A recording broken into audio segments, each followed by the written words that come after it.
ফিল্মোলজি presenting আনবেসিপিন কাণ্ডের থাম। আজ আপনাদের সামনে এমন একটি সিনেমার এক্সপ্লেনেশন নিয়ে এসেছি যেটা রিসেন্ট মুক্তিপ্রাপ্ত একটি থ্রিলার জনরার মালায়ালাম মুভি। এই মুভির নাম হলো আনবেসিপিন কাণ্ডের থাম, যার মানে হলো সন্ধান করলে অবশ্যই বের করা যাবে। এই মুভিটি একটি পুলিশ ইনভেস্টিগেশন ভিত্তিক মুভি। মুভির প্রথমার্ধে একটি কেস ইনভেস্টিগেশন চলে এবং দ্বিতীয়ার্ধে অন্য আরেকটি কেসের ইনভেস্টিগেশন হয়। আর এই দুইটি কেসকে কীভাবে মুভির হিরো ইনভেস্টিগেট করে এবং সমাধান খুঁজে বের করে সেটার উপর ভিত্তি করে এই মুভি নির্মাণ করা হয়েছে। তো চলুন দেরি না করে শুরু করে দেওয়া যাক আজকের এক্সপ্লেনেশন। যারা যারা আমাদের চ্যানেলে এখন পর্যন্ত সাবস্ক্রাইব করেননি তারা তাড়াতাড়ি সাবস্ক্রাইব করে ফেলুন এবং ভিডিওতে লাইক, কমেন্ট এবং শেয়ার করে পাশে থাকবেন। মুভির শুরুতে আমরা দেখতে পাই 1990 সালের প্লট, যেখানে টেকনোলজি এতটা উন্নত ছিল না, যেমন CCTV camera, mobile phone, internet ইত্যাদি। মুভির শুরুতেই আমরা একটি থানার মধ্যে মুভির প্রধান চরিত্র আনন্দকে দেখতে পাই, যে থানার বাইরে একটি বেঞ্চে বসে আছে। আনন্দ মূলত থানা ইনচার্জের সাথে দেখা করতে এসেছে। আমরা সেখানে দেখতে পাই আরও দুজন পুলিশ অফিসার, যারা একজন আরেকজনের সাথে কানাকানি করছে এবং বলছে, আরে এ তো আনন্দ না, যে কিনা লাভলি কেস সমাধান করেছিল এবং বর্তমানে সাসপেন্ড। সাথের অফিসার বলে, হ্যাঁ, ওর সর্বশেষ কেস ছিল লাভলি হত্যার। আনন্দ বসে বসে তার অতীতের কিছু স্মৃতি মনে করছিল। তখন মুভিতেও আমরা দেখতে পাই মুভি অনেক আগের একটি দৃশ্যে সিন শিফট করেছে। আনন্দ একজন কনস্টেবলের ছেলে, কিন্তু সে অনেক কষ্ট করে এসআই এর পদে নিজেকে প্রমোট করেছে। আনন্দ তার নিজের কাজে খুবই সৎ এবং পরিশ্রমী। যেখানেই সে ক্রাইম দেখতে পায় সেখানেই তাড়াতাড়ি নেমে পড়ে সলভ করার জন্য। একদিন মাতান নামের এক লোক থানায় আসে এবং আনন্দকে বলে, আমার মেয়ে লাভলিকে খুঁজে পাওয়া যাচ্ছে না। লাভলি আমার দ্বিতীয় মেয়ে, সে বর্তমানে গ্র্যাজুয়েশন কমপ্লিট করছে, কিন্তু গতকাল থেকে আমার মেয়ে লাভলিকে খুঁজে পাচ্ছি না। সে কলেজে গিয়েছিল অ্যাডমিট কার্ড আনার জন্য। আমরা কলেজ এবং আশেপাশের সমস্ত জায়গায় খোঁজ খবর নিয়েছি, কিন্তু আমার মেয়েকে কোথাও খুঁজে পাচ্ছি না। আমাদের সন্দেহ হয়েছিল সে তার কোনো বয়ফ্রেন্ডের সাথে কি পালিয়ে গিয়েছে, কিন্তু তার তো কোনো বয়ফ্রেন্ডই নাই। লাভলির বাবা আনন্দকে বলে, কলেজের পাশের একজন দোকানদার বলেছে সে নাকি আমার মেয়ে লাভলিকে গতকাল দেখেছে। আনন্দ আর দেরি না করে তার টিমকে নিয়ে সেই দোকানদারের কাছে পৌঁছে যায় এবং দোকানদারকে জিজ্ঞেস করে, ঠিক কখন তুমি লাভলিকে দেখেছিলে এবং লাভলি কার সাথে ছিল? তখন ওই দোকানদার ব্যক্তিটি বলে, হ্যাঁ, গতকাল বাস থেকে নামার পর আমি লাভলিকে দেখেছি। সে আমার দোকানের সামনে দিয়েই যাচ্ছিল, তার হাতে কিছু কাগজপত্র ছিল। আমি তাকে জিজ্ঞেস করেছিলাম, তুমি কোথায় যাচ্ছ? লাভলি উত্তরে বলে, এই তো কলেজ থেকে অ্যাডমিট কার্ড নিয়ে আসলাম। তখন আমাকে এই কথা বলে লাভলি তার বাড়ির উদ্দেশ্যে চলে যায়। দোকানদার লোকটি বলে, আমার দোকানে প্রায় প্রতিদিনই দুইটা ছেলে আসতো। তাদের হাবভাব কিংবা চালচলন আমার কাছে তেমন ভালো লাগতো না। আমার মনে হয় এই দুইটা ছেলে লাভলির পিছু নিয়েছে এবং লাভলির সাথে কিছু একটা করেছে। তখন আনন্দ ওই দুই ছেলের বাড়িতে গিয়ে ওই দুই ছেলেকে থানায় নিয়ে এসে তার সিস্টেম অনুযায়ী ইনভেস্টিগেট করতে থাকে। তখন তারা বলে, হ্যাঁ স্যার, আমরা লাভলিকে প্রায় সময় ফলো করতাম এবং ওই দিনও ফলো করেছিলাম, কিন্তু আমরা তার সাথে কোনো কিছুই করিনি। সে আমাদের লাইক করে কিনা সেটা জানার জন্য আমরা শুধু তাকে ফলো করতাম।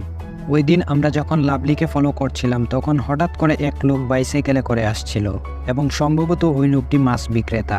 সে লাভলিকে কিছু একটা বলেছিল এবং লাভলি তারপর সেখান থেকে চলে যায়। আমরাও আমাদের বাড়িতে চলে যাই। সত্যি কথা বলতে স্যার, আমরা লাভলির সাথে কিছুই করিনি। আমরা সত্যি কথাই বলছি, প্লিজ আমাদের ছেড়ে দিন। আনন্দ তার টিমের অন্যান্য অফিসারদেরকে বলে, ওই মাছ বিক্রেতাকে ধরে আনো, ওকে ইনভেস্টিগেট করতে হবে। তারপর আনন্দ লাভলির বাড়িতে যায় এবং তার পড়ার রুমে প্রবেশ করে। সেখানে সে যীশু খ্রিস্টের অনেকগুলো ছবি দেখতে পায়। সেটা দেখার পর সে বুঝতে পারে মেয়েটা অনেক ধার্মিক ছিল। তারপর আনন্দ তার টিম এবং ওখানকার লোকজনদেরকে নিয়ে তাদের বাড়ির আশেপাশের এবং অন্যান্য কিছু জায়গায় যেখানে লাভলি প্রায় সময় আসা যাওয়া করত সেই জায়গাগুলোয় খোঁজ লাগায় এবং আত্মহত্যার সন্দেহে যত কুয়া রয়েছে সব কুয়ার মধ্যে ভালোভাবে দেখার জন্য তার লোকদেরকে বলে।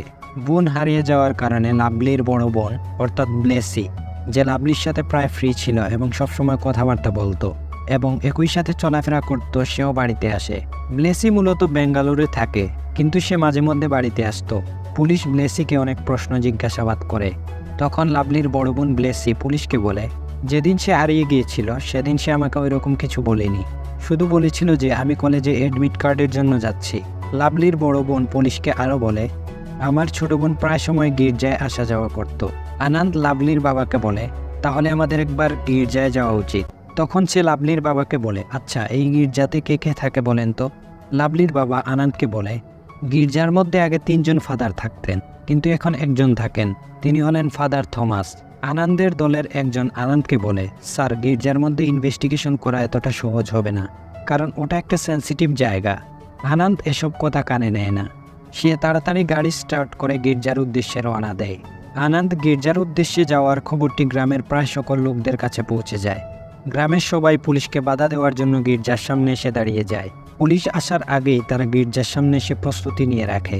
আনন্দ গাড়ি থেকে নামার পর যখন গির্জার মধ্যে প্রবেশ করতে যাচ্ছিল, ঠিক তখনই সেখানকার লোকেরা সকল পুলিশদেরকে বাধা দেয় এবং তাদেরকে কোনো অবস্থাতেই গির্জার মধ্যে প্রবেশের অনুমতি দেয় না। তখন সেখানে ভালো রকমের গ্যাঞ্জাম লেগে যায়। তারপর পুলিশের এসপির কাছে কল গেলে তিনি সেখানে আসেন এবং গ্যাঞ্জাম থামানোর চেষ্টা করেন। তারপর তিনি আনন্দকে অনেক বকাঝকা করেন এবং বলেন, তুমি কার অর্ডার নিয়ে গির্জায় এসেছ? একজন জ্ঞানী পুলিশ অফিসার হয়ে এরকম বেক্ষণের মতো কাজটি কেন করতে গেলে? ঠিক যখন এখানে গ্যাঞ্জাম চলছিল তখন আমরা অন্য একটি দৃশ্য দেখতে পাই। একই সময়ে একটি কুয়া থেকে একটি বস্তা উদ্ধার করা হয়েছে এবং যখন বস্তাটি খোলা হয় তখন সেখানে একটি মেয়ের লাশ পাওয়া যায়।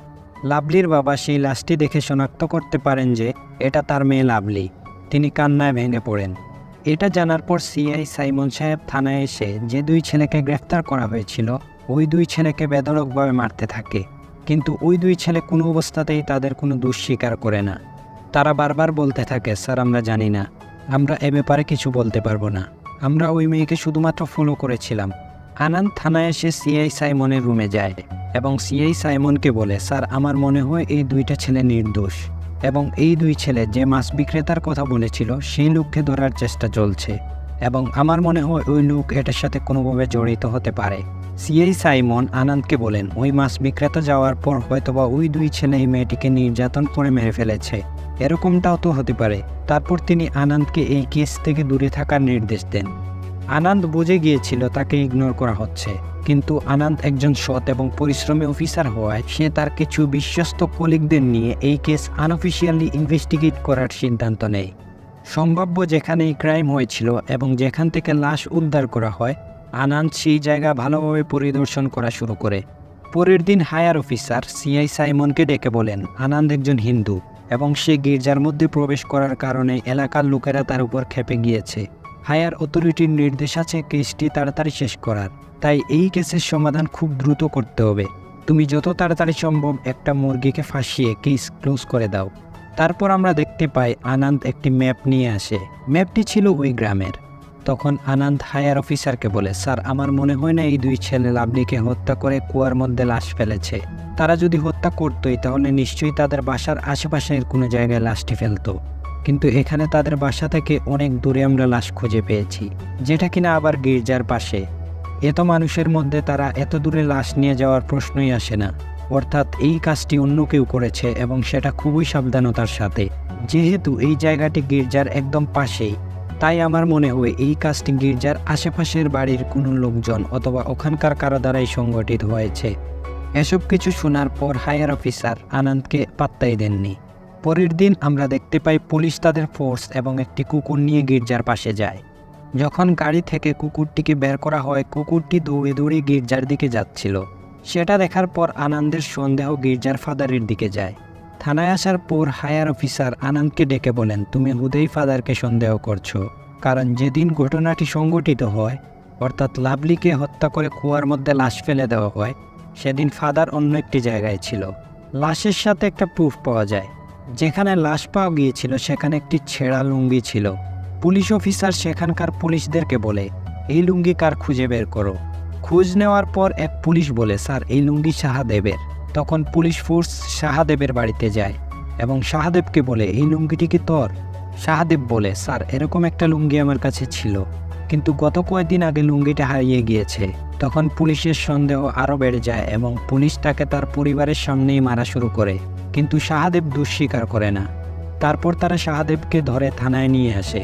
থানায় আনার পর শাহদেবকে আরও মারা হয়, কিন্তু শাহদেব তাদেরকে বলে, স্যার, আমি কিছু জানি না, আমি এ ব্যাপারে কিছু বলতে পারবো না।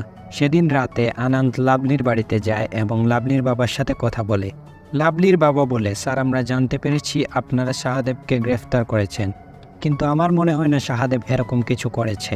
তার উপর আমার পুরো বিশ্বাস রয়েছে এই ঘটনা অন্য কেউ ঘটিয়েছে। আপনারা ভালোভাবে তদন্ত করলে সেটা বেরিয়ে আসবে। লাভলির বাবা আরও বলেন, ছোটবেলা থেকেই শাহাদেব লাভলিকে খুবই আদর করত এবং নিজের মেয়ের মতোই দেখত, তাই শাহাদেব এরকম কাজ করতেই পারে না। লাভলির বাবা আনন্দকে আরও একটি গুরুত্বপূর্ণ তথ্য দেন। তিনি বলেন, সেদিন লাভলি চার্চে গিয়েছিল বলে জানতে পেরেছি। পরের দিন আনন্দ ফরেনসিক ডিপার্টমেন্টের একজন লোকের সাথে দেখা করে। ওই লোকটি আনন্দকে বলে, যতক্ষণ পর্যন্ত তুমি চার্চ থেকে প্রমাণ এবং স্যাম্পল কালেক্ট করতে না পারবে ততক্ষণ পর্যন্ত এই বিষয়ে এগোতে পারবে না। পরের দিন আমরা দেখতে পাই খুবই সূক্ষ্মতার সাথে আনন্দ এক চোরকে ভাড়া করেছে এবং ওই চোরকে বলেছে, তুই রাতে গিয়ে গির্জা থেকে কিছু জিনিসপত্র চুরি করে নিয়ে আসবি। চোর তার কথা মতো সেদিন রাতে চুরি করে। আনন্দ চোর ধরার নাটক করে পরের দিন সকালে ওই চোরকে গির্জার সামনে নিয়ে আসে। সে ফাদারকে বলে, আমরা এই চোরকে ধরতে পেরেছি। চোর তার দোষ স্বীকার করেছে। সে গির্জা থেকে অনেক মূল্যবান জিনিস চুরি করেছিল। আমরা কনফার্ম হওয়ার জন্য গির্জা একটু চেক করতে চাই। তখন ফাদার বলে, আরে স্যার, আপনি এসব কি বলছেন? আমি তো কোনো কমপ্লেনই করিনি, তাহলে আপনারা কিভাবে গির্জা চেক করবেন? তখন আনন্দ তাকে বলে, যেহেতু চোর নিজেই দোষ স্বীকার করেছে সেহেতু ফর্মালিটিসের জন্য কিছু চেক আপ করতে হবে। তখন ফাদার কোনো উপায় না পেয়ে তাদেরকে গির্জার মধ্যে প্রবেশ করতে দেয়। সেই সুযোগ কাজে লাগিয়ে পুলিশ অফিসার আনন্দ ডিপার্টমেন্টের লোকজনদেরকে নিয়ে গির্জা থেকে কিছু গুরুত্বপূর্ণ স্যাম্পল কালেক্ট করে। তারা যখন ফাদার থমাসের রুম চেক করে তখন তারা কিছু চুল এবং কাচের চুড়ির ভাঙা অংশ সংগ্রহ করে। পরের দিন ফরেনসিক ডিপার্টমেন্টের সেই বিজ্ঞ লোকটি আনন্দকে বলে, তোমার সন্দেহই সঠিক। এই চার্চের মধ্যেই লাভলিকে হত্যা করা হয়েছে এবং লাভলিকে যখন হত্যা করা হয় তখন সেখানে অন্য কোনো মেয়ে উপস্থিত ছিল। আনন্দ তৎক্ষণাৎ একটি রিপোর্ট বানিয়ে সেটা হায়ার অফিসারের কাছে জমা দেয়। তারপর আনন্দ লাভলির বড় বোনকে গ্রেফতার করে।